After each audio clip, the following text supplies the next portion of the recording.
Hello viewers, আজকের ভিডিওতে আমি থ্রি ফেজ ট্রান্সফরমারের খুবই অ্যাডভান্স লেভেলের একটি প্রবলেম সলভ করব। খুবই ইম্পর্টেন্ট বলতে পারেন। তো ভিডিওটি শুরু করার আগে আমি অবশ্যই বলবো, যারা আমার চ্যানেলে একদম নতুন তারা আমার প্লে লিস্ট থেকে ট্রান্সফরমারের উপর এবং থ্রি ফেজ ট্রান্সফরমারের উপর আগের বেসিক ভিডিওগুলো একটু দেখে আসুন, তাহলে আপনাদের বুঝতে সুবিধা হবে। তো এই প্রবলেমটিতে আমাদের একসাথে শর্ট শর্ট ট্রান্সফরমার যে টেস্ট, ট্রান্সফরমারের বেসিক, ট্রান্সফরমারের টেস্ট, ট্রান্সফরমারের পার ইউনিট কনসেপ্ট, ট্রান্সফরমারের ভোল্টেজ রেগুলেশন, ট্রান্সফরমারের ইফিসিয়েন্সি এবং থ্রি ফেজ সার্কিট, কতগুলো কনসেপ্ট একসাথে আমাদের কাজে লাগবে। ঠিক আছে, তো একটু কেয়ারফুলি এই প্রবলেমটা আমাদের হ্যান্ডেল করতে হবে। তো দেখুন, আমি যে কাজটা করব, এখানে যে ডাটা দেয়া আছে আমাদের, ফার্স্টে দেখুন বের করতে বলছে percentage resistance, determine its percentage resistance and percentage reactance drop. তো সেটার জন্য আমাদের দেখুন টেস্ট ডাটা দেয়া আছে। তো টেস্ট ডাটাতে কিন্তু খুবই কেয়ারফুলি আমাদের কিন্তু অ্যাপ্লাই করতে হবে, থ্রি ফেজ কনসেপ্টটা অ্যাপ্লাই করতে হবে। আমরা টেস্ট করাটা আমরা দেখেছিলাম এর আগে, সিঙ্গেল ফেজ ট্রান্সফরমারের ক্ষেত্রে দেখেছিলাম, বাট ওইটা সিম্পল ছিল। বাট এখানে কিন্তু থ্রি ফেজ কনসেপ্ট আসবে, তো খুবই কেয়ারফুলি ঠান্ডা মাথায় এই ক্যালকুলেশনটা করতে হবে, তা না হলে একটু ভুল হলেই মানে পুরোটাই ভুল। ঠিক আছে, বাদ বাকি ক্যালকুলেশন গুলো ভুল হবে। তো দেখুন, আমি ওপেন সার্কিট টেস্টের দিকে তাকাবো না, এটা আমার প্রয়োজন নাই।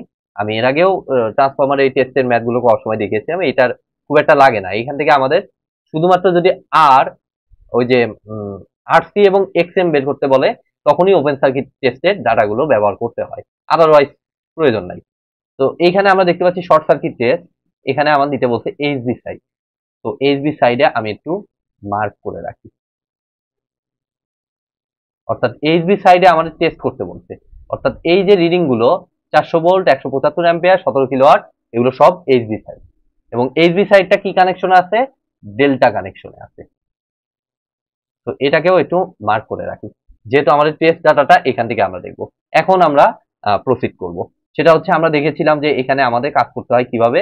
আমাদের যে 17 কিলোওয়াট যে পাওয়ারটা আছে, এটাকে আমার 17 কিলোওয়াট, যেটা 17 কিলোওয়াট মানে 17,000 ওয়াট, এটা সমান হচ্ছে আমাদের I square R, I square R, আর এটা হচ্ছে আমরা দেখতে পাচ্ছি এইচবি সাইড, এইচবি সাইড হচ্ছে প্রাইমারি সাইড। তো এটা হচ্ছে আমাদের I, I one, I, I এ তো আর রেফার টু প্রাইমারি হয় না, আই ওয়ান প্রাইমারি সাইড, আর এটা হবে রেফার টু প্রাইমারি, যেহেতু এইচবি সাইড। বাট এটা ছিল সিঙ্গেল ফেজ ট্রান্সফরমারের ক্ষেত্রে, রিমেম্বার এই জিনিসগুলো কিন্তু ভুল হবেই। ঠিক আছে, তো কেয়ারফুলি ক্যালকুলেশন করুন। তাহলে থ্রি ফেজে কনভার্ট করতে হলে অবশ্যই এটাকে ফেজ, আর আর ও ওয়ান তো আমরা জানি বাই ডিফল্ট অলওয়েজই এটা ফেজ, এটার কোনো থ্রি ফেজ হয় না। আর এক্স ইম্পিডেন্স পার্টে কোনো থ্রি ফেজ হয় না। তাইলে এটা গেল সিঙ্গেল ফেজের কপার লস, তাহলে অবশ্যই তার আগে একটা থ্রি দ্বারা মাল্টিপ্লাই করতে হবে। ঠিক আছে, তো এখন দেখুন আমরা স্টেপ বাই স্টেপ আমরা ক্যালকুলেশন করব। তো অবশ্যই আপনারা জানেন যে এখানে বাই ডিফল্ট যে ভ্যালুগুলো থাকে সেগুলো হচ্ছে আমাদের লাইন ভ্যালু। এই যে ভোল্ট আর অ্যাম্পিয়ার, এটা হচ্ছে লাইন, লাইন ভোল্টেজ এবং লাইন কারেন্ট। আর কিলোওয়াট তো আমার থ্রি ফেজের জন্য অলওয়েজ প্রাইমারি সেকেন্ডারি সব ক্ষেত্রে একই, এটা আমার ওইটার সাথে মিলবে না। তো আমাদের এইখানে 17,000 ইজ ইকুয়াল টু, আমি বলতে পারি দেখুন, 3 ইন্টু আই ওয়ান ফাই, এটা আমার হিসাব করতে হবে। তাহলে আই ওয়ান ফাই হচ্ছে 175টা, আমরা কি দেখতে পাচ্ছি আমাদের কি কারেন্ট, এটা এইচবি সাইড। আচ্ছা, 175টা হচ্ছে আমাদের কি কারেন্ট, এটা অবশ্যই লাইন কারেন্ট। তাহলে লাইন কারেন্ট থেকে এটাকে ফেজ কারেন্টে কনভার্ট করতে হবে। তো এটা কিসে কানেকশন আছে? ডেল্টাতে কানেকশন আছে। তো ডেল্টাতে কানেক্টেড মানে হচ্ছে আমাদের লাইন ভোল্টেজ, ফেজ ভোল্টেজটা হবে লাইন ভোল্টেজের কত, আমার 1/√3 গুণ। তো এটা অ্যাকচুয়ালি আমার হবে 175 ডিভাইডেড বাই √3 এর উপর স্কোয়ার। তো এগুলো কিন্তু ভুল হবে, এগুলো একটু মনোযোগ এদিক সেদিক হইলেই এটা কিন্তু ভুল হয়ে যাওয়ার খুবই ভালো সম্ভাবনা আছে। খুবই সহজ এই প্রবলেম গুলোতে ভুল করা। ঠিক আছে, বাট পারলে, যখন আপনি পারবেন তখন কিন্তু খুবই মজা লাগবে এই ম্যাথ গুলো, তখন আপনি পারবেন। এটা আপনি খেয়াল করে দেখবেন, আপনি সাইকোলজিক্যালি অনেক স্ট্রং থাকবেন। তো দেখুন, এটাকে আমি ক্যালকুলেটর হিসাব করতেছি। আমাদের দেখুন আসতেছে 0.555 ওহম, 0.555 ওহম। তো আমরা এখন যে কাজটা করব, আমাদের ট্রান্সফরমার শর্ট সার্কিট টেস্ট থেকে আরো আমাদের কাজ আছে এই যে এখান থেকে, সেটা হচ্ছে আমাদের জেড বের করা। ঠিক আছে, তাহলে ভোল্টেজ ডিভাইডেড বাই কারেন্ট করলে আমরা জানি আমাদের কি বের হবে, জেড ও ওয়ানটা বের হয়ে যাবে। বাট কন্ডিশন আছে, হতে হবে সেটা, ভোল্টেজটা হতে হবে আমাদের ফেজ ভ্যালু, কারেন্টটাও আমাদের হতে হবে ফেজ ভ্যালু, কারণ ইম্পিডেন্সে কোনো লাইন ভ্যালু হয় না। তো এগুলো কিন্তু আমার আছে লাইন ভ্যালুতে। তো 400 ভোল্ট উপরে V, V divided by I actually. তো সিঙ্গেল ফেজ হলে তো চোখ বন্ধ করে 400/175 অ্যাপ্লাই করে দিতাম, বাট থ্রি ফেজের ক্ষেত্রে আমার খেয়াল করতে হবে 400 ভোল্টটা লাইন ভোল্টেজ। তো এটা কিসে কানেক্টেড, প্রাইমারি ডেল্টাতে কানেক্টেড, তাহলে ডেল্টাতে আমাদের ফেজ এবং লাইন সমান। তো এখানে 400 লিখবো, আর কারেন্টের জায়গায় অবভিয়াসলি লিখতে হবে 175 ডিভাইডেড বাই √3। তাহলে এখান থেকে নিশ্চয়ই আমাদের জেড ও ওয়ানটা আমরা পেয়ে যাচ্ছি। কত আসে দেখি, 400 into √3 divided by 175, 3.9589।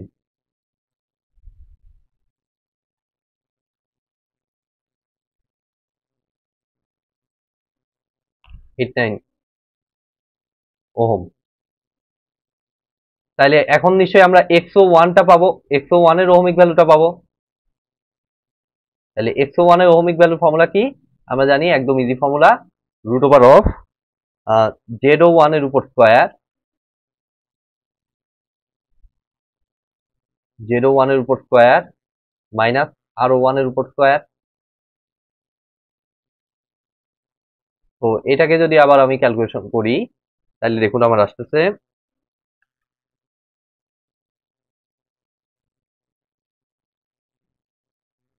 3.9199,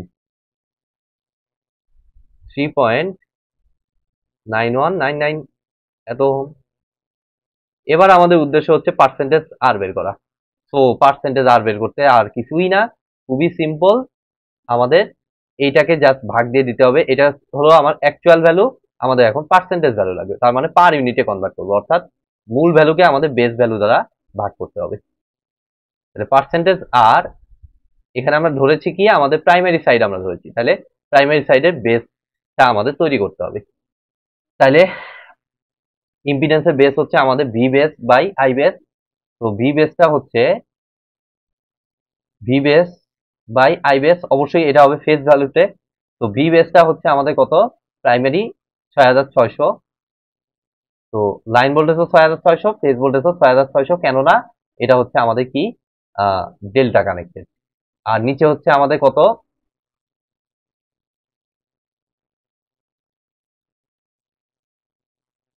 V base, V base,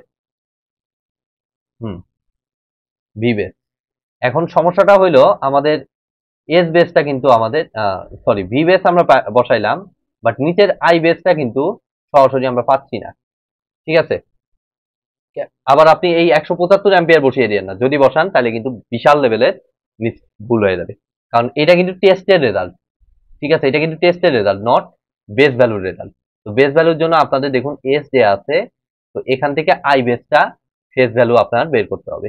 তো আই ওয়ানের দেখুন, আমি এক কাজ করি, একবারে জেড বেসই বের করি। দেখুন এত ডিভাইডেড বাই আমাদের জেড বেস বসবে আমরা মনে করলাম, তাহলে জেড এর বেস ভ্যালুটা আমাদের হবে সিম্পলি কত, উপরে হচ্ছে আমাদের ভি ডিভাইডেড বাই আই, অবশ্যই ভি ওয়ান আই ওয়ান, এইটার ফেজ।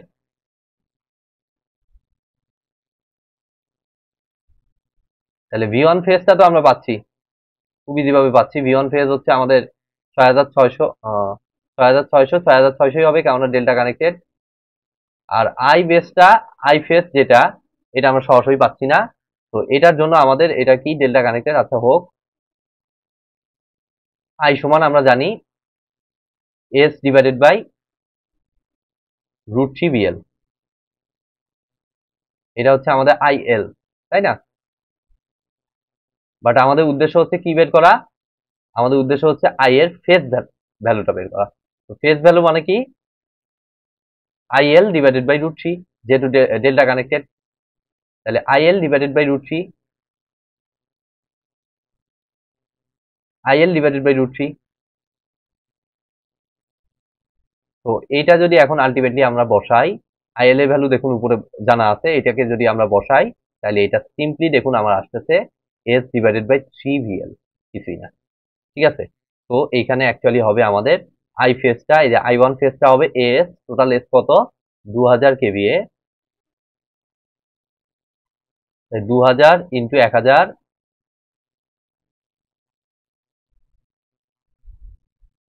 ডিভাইডেড বাই 3 ইন্টু 6600, বিশাল একটা ভ্যালু পাইলাম। আমি একটু জাস্ট এটাকে ক্যালকুলেশন করে নেই।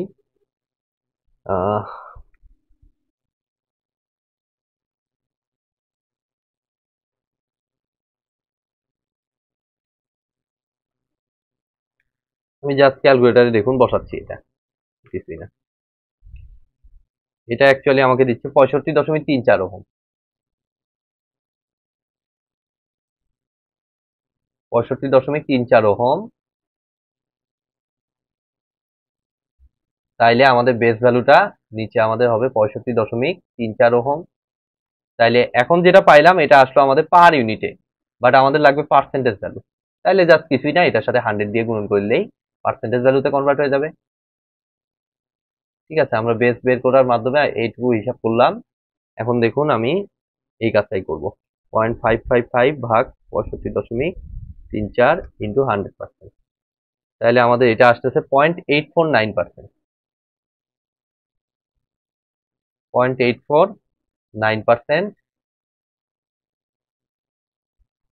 তাহলে আমরা এখন এক্স, আমাদের X1 O1 এরও এটারও পার্সেন্টেজ ভ্যালু চাইছে, তো এটা হবে পার্সেন্টেজ এক্স।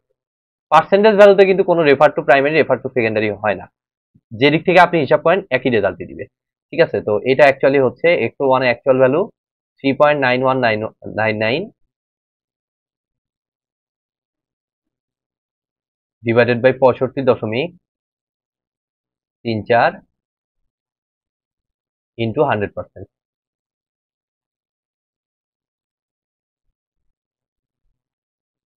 তাহলে এটাকে যদি আবার আমরা হিসাব করি তাহলে দেখুন আমার আসতেছে 3.9199 ডিভাইডেড বাই 65.34 গুণ 100, 5.999 মানে 6% বলতে পারি। এটা আই থিঙ্ক আমার রেজাল্ট মিলছে, কারণ আমার রেজাল্টটা মোটামুটি মুখস্থই আছে, এই টাইপেরই কিছু একটা আসছিল, এটাও এরকম কিছু একটাই আসছিল। 0.849, ওরে পুরোপুরি মিলছে। 0.849 আর 6% বইতে দেয়া। তো এরপরে দেখুন আমাদের নেক্সট পার্ট, পার্সেন্টেজ ইফিসিয়েন্সি আর পার্সেন্টেজ রেগুলেশন। যেহেতু পার্সেন্টেজ আর জানা, এখন আমাদের পার্সেন্টেজ রেগুলেশন, যেটা পার্সেন্টেজ ভোল্টেজ রেগুলেশন বের করা আর কোনো প্যারাই নেই। ঠিক আছে, এটা আপনারা জানেন, এর আগে ট্রান্সফরমার, সিঙ্গেল ফেজ ট্রান্সফরমারে আপনারা দেখেছিলেন কি ফর্মুলা, পার্সেন্টেজ আর, এভাবে না, আমি অ্যাকচুয়ালি ওটা দেখিয়েছিলাম কিভাবে, ভিআর কি ছিল, VR resistive voltage drop cos phi, আর এটা লিডিং আছে না ল্যাগিং আছে দেখুন ভালো মতো, অবশ্যই খেয়াল করবেন, লিডিং আছে দেখছেন, খেয়াল করতে বলছি, আর এখানেই কিন্তু লিডিংটা দিয়ে দিচ্ছে। আমরা মুখস্থ অনেক সময় প্লাস বসিয়ে ফেলি, লিডিং মানে কিন্তু মাঝখানে মাইনাস, তো মাইনাস ভিএক্স সাইন ফাই। তো এখন দেখুন ভিআর তো মাত্রই আমরা বের করলাম, এই যে এটাই অ্যাকচুয়ালি ভিআর পার্সেন্টেজ আর যেটা, তো এটাকে জাস্ট আমরা ক্যালকুলেটার বসিয়ে দেবো। তাহলে 0.849 ইন্টু কস ফাই কত, 0.8 মাইনাস ভিএক্স হচ্ছে আমাদের 6%, তো 6 ইন্টু আমাদের সাইন ফাই হচ্ছে কারেসপন্ডিং, কস থিটার ভ্যালু যদি 0.8 হয়, সাইন থিটার ভ্যালু আমরা জানি 0.6 হয়, তো এটা বসিয়ে দিলে আলটিমেটলি আমাদের -2.92% আসতেছে, তো -2.92। এবার আমাকে ফোকাস করতে হবে হচ্ছে আমাদের ইফিসিয়েন্সি।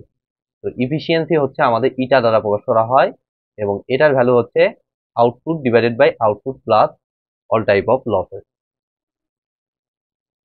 এবার আসুন আউটপুটটা কত, তো এখানে কি কোথাও বলছে কত পার্সেন্ট লোডে চলবে, 2000 কেভিএ হাই ভোল্টেজ,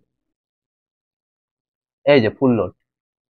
ঠিক আছে, তো ফুল লোড বলে দিচ্ছে, তো আমাদের ফুল 2000 কেভিএই ইউজ করতে হবে। তাইলে 2000 কেভিএ, আমার এটাকে কেভিএ থেকে ভিএ তে কনভার্ট করার প্রয়োজন নাই, কারণ এগুলো আমাদের কিলোওয়াটে দেয়া। 2000 ইন্টু আমাদের তাহলে জাস্ট পাওয়ার ফ্যাক্টর দিয়ে গুণ, তাহলে এটা আমার কিলোওয়াট ভ্যালু পাবো। 2000 ইন্টু 0.8, আর নিচে হচ্ছে output plus losses. 2000 into 0.8 plus, আগে লিখবো কোর লস। তো কোর লসটা আমরা জানি এই যে এইটা, ঠিক আছে, এটা আমাদের ওপেন সার্কিট টেস্ট থেকে যেটা পাই, এটা হচ্ছে আমাদের কোর লস। এটা ভেরিফিকেশন করে দেখার কিচ্ছু নাই, জাস্ট এটাই আপনারা বসিয়ে দেবেন। বাট কপার লস হিসেবে কখনো এই ভ্যালুর সাথে মিলতে পারে, নাও মিলতে পারে। মিলবে তখনই যদি এই অ্যাম্পিয়ারটা ফুল লোড অ্যাম্পিয়ার হয়। বাট আমরা তো ফুল লোড অ্যাম্পিয়ার কি হিসাব করেছি কোথাও? দেখুন তো, I1 ফেজ, হ্যাঁ, না, ফুল লোড এখানে কোথাও আমরা হিসাব করি নাই। এই যে এখানে একটা পাইছি, তো এটাই হচ্ছে আমাদের ফুল লোড কারেন্টটা। ঠিক আছে, তো আমরা এত ঝামেলা করব না, আমরা সিম্পলি যে কাজটা করব, 3 ইন্টু আমাদের কত, I1 ফুল লোডের উপর স্কোয়ার, ফুল লোড ফেজ অবশ্যই। তাহলে ফেজ ভ্যালু এই দেখুন, I1 ফেজ, তাহলে বরাবর এইটা 2000 ইন্টু 1000 ডিভাইডেড বাই 3 ইন্টু 6600।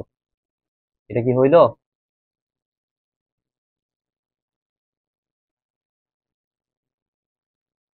হ্যাঁ, 3 ইন্টু 600 হচ্ছে।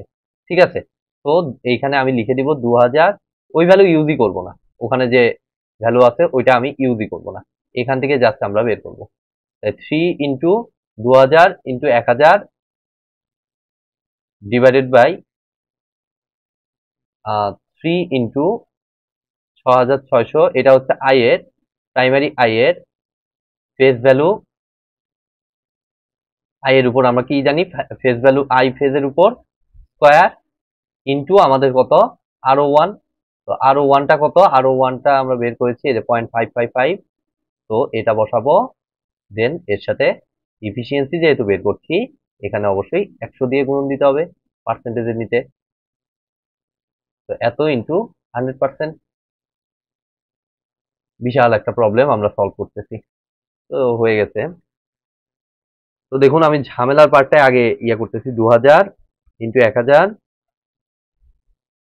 ডিভাইডেড বাই 3 ডিভাইডেড বাই 6600 এর উপর স্কোয়ার ইন্টু 0.555 ইন্টু 3, 16.988। তার মানে এটা ফুল লোডেই চলছে, 17 কিলোওয়াট দেওয়া আছে, তো ফুল লোডেই চলছে আলটিমেটলি। প্লাস 15 প্লাস 2000 গুণ 0.8,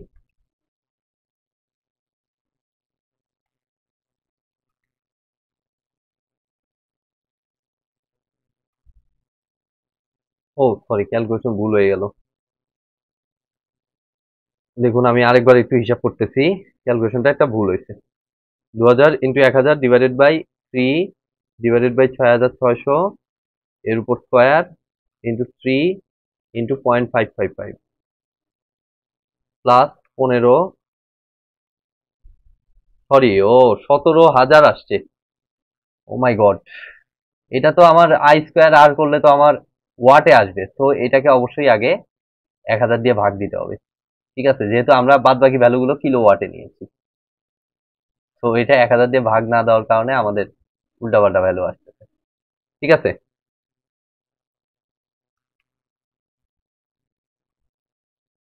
16,988 ডিভাইডেড বাই 1000 করে দিব, 16.988 যোগ 15 যোগ 1600, 1600 ভাগ অ্যান্সার। তাহলে আমাদের দেখুন আসতেছে 98.039%, 99%। আমরা অ্যাকুরেট ভ্যালুটাই বসাবো, দেন আমি বইয়ের সাথে একটু হালকা ম্যাচ করব। মেবি মিলে গেছে, বইতে সম্ভবত এটা 98% দেওয়া ছিল। আমি একটু চেক করি, কত এটা, 33.9। হ্যাঁ, বইতে 98% দেয়া, আর এটা -2.92, এটা হুবহু মিলছে ভোল্টেজ রেগুলেশন। তো এই ছিল মোটামুটি আজকের ভিডিও। ভিডিওটি যদি ভালো লেগে থাকে অবশ্যই ভিডিওতে একটি লাইক দিবেন, বন্ধুদের সাথে বেশি বেশি শেয়ার করবেন, আর চ্যানেলে নতুন হয়ে থাকলে অবশ্যই চ্যানেলটি সাবস্ক্রাইব করবেন। ধন্যবাদ।